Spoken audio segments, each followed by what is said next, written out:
behind these two lead Audis respectively. It really is impressive right now. I'm looking at the lap times that they're turning with a full fuel load under race conditions, and they're lapping faster than every other car has lapped in qualifying, with the exception of two of the Paynoses. So they're just running a blistering pace right now. There's Brabham running in third. The all-Aussie effort fielded by the Paynos team here this weekend. Now this is the 2000 Paynos car. Also in the race today, a 2001 new model Paynos, and Calvin Fish has more on that for us. Whilst many of the teams will spend the winter break getting their brand new cars ready for the upcoming season, Paynos Motorsports got a jump start on the year 2001 by debuting their brand new design here in Adelaide. Now it's codenamed the LMP07, and it's very distinctive in its design. At the heart of the design is a brand new engine package. Gone is the 6-litre V8, and in its place a brand new 4-litre V8 built by Zytec, much lighter in weight, 60 kilograms lighter. What that has allowed the designers to do is to really clean up the aerodynamics over the front end of the car. When we get to the center of the car in the cockpit area, you'll notice that the fuel cell is now located between the driver and the engine, much safer and also better for weight distribution. Now on the sides here we see these very distinctive dorsal fins. They add great head impact protection for the driver and also increase the chassis rigidity, improving the handling.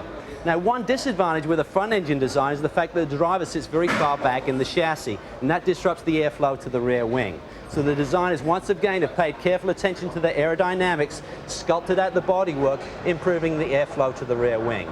Now Paynos Motorsports are hoping that these changes in this new car design will enable them to challenge those all-conquering Audis, not only here at Adelaide, but also in the year 2001.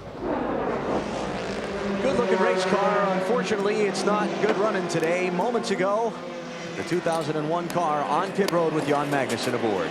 Well, it's one of the necessary evils of developing a new car, that you have to expect a lot more problems, and it's good to get the car out at this point to try and run as hard as they can and to try and break it, find out where the weaknesses are and build that bulletproof race car, just like what Audi have done.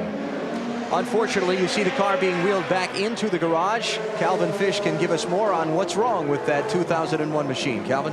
Well, Alan, after only a few laps, Jan Magnussen reported on the radio that the car had a misfire. They immediately brought the car in, wheeled it into the garage area. Right now, they're taking a look inside the engine. They believe it may be an electrical problem. They've kept the driver in the car. They're trying to get some very valuable testing time out on the racetrack because it's very hot here in Australia. They can't duplicate these type of testing conditions in Europe or in the United States at the moment, so they're unsure if the car will be back on track, but they're desperately working on the car. Hopefully we'll see it back in action.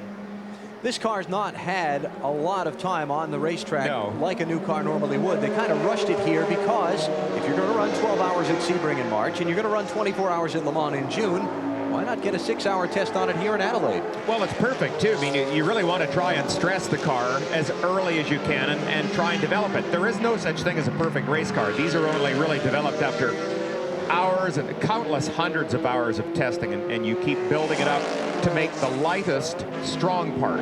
You don't want to build something that's far too heavy, but it's very difficult to build something light at a minimum weight with the strength that you need. You never know what the G-forces or various forces are going to be subjecting this car to. Looking at David Brabham running in third. This is the 2000 model Paynos, the LMP1. Big 6-litre engine, mean-looking race car. Oh, it's a great car. Boy, it is back straight here, and it just takes your ears out. Brabham running 10.5 seconds behind Frank Vila in the lead Audi. So with just 12 laps of the race completed out of what will be pretty close to 600 laps that they'll run, that's a pretty demoralizing hole to get put into this early. It is, and it's